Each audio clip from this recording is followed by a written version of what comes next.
ভূমিকম্পের আতঙ্কে এখন ঢাকাসহ গোটা দেশ। গত ২১ নভেম্বর সকাল ১০টা ৩৮ ঢাকাসহ দেশের বিভিন্ন স্থানে তীব্র ভূমিকম্প অনুভূত হয়। এরপর নানা সময়ে দেশে অন্তত আরও ৬ বার মৃদুকম্পন অনুভূত হয়েছে। সর্বশেষ কম্পনটি হয়েছে বৃহস্পতিবার বিকেল ৪টা ১৫। বিশেষজ্ঞরা মনে করছেন, রাজধানী অঞ্চলে ভূমিকম্পের প্রকৃত ঝুঁকি আরও গভীরভাবে বিদ্যমান। ভূতাত্ত্বিকদের প্রধান আশঙ্কা হল, ঢাকার অদূরে অবস্থিত মধুপুর ফল্ট জোনে যদি ৭ মাত্রার মতো বড় ধরনের ভূমিকম্প ঘটে, তবে রাজধানীর বিভিন্ন এলাকায় ব্যাপক ক্ষয়ক্ষতি হতে পারে। আবহাওয়া অফিসের ভূমিকম্প পর্যবেক্ষণ কেন্দ্র বলছে, ঢাকা শহরের ভেতরে ৮ থেকে ৯ মাত্রার ভূমিকম্প ঘটানোর মতো কোনো বড় ফল্ট লাইন নেই। তবে মাত্র ৬০ কিলোমিটার দূরে মধুপুর অঞ্চলে ৭ মাত্রার ভূমিকম্প সৃষ্টির জন্য যথেষ্ট সক্রিয় ফল্ট রয়েছে।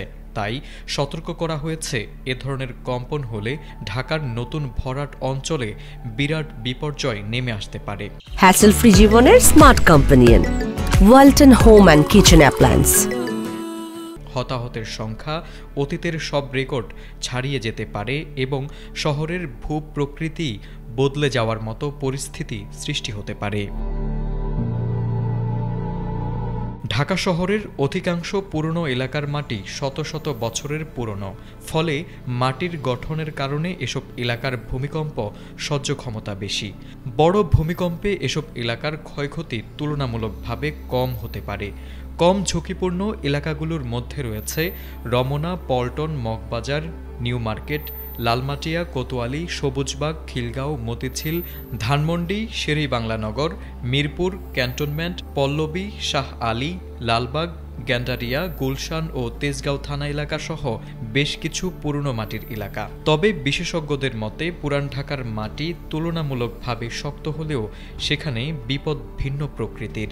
এখানকার বহু ভবন অত্যন্ত পুরনো এবং কাঠামোগতভাবে দুর্বল, ফলে বড় কম্পনে সেগুলো ভেঙে পড়ার তীব্র ঝুঁকি রয়েছে।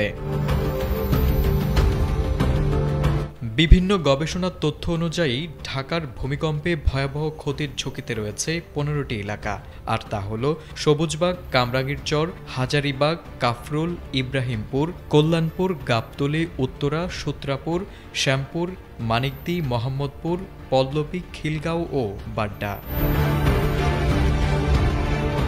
তারেক আজিজ, এটিএন বাংলা।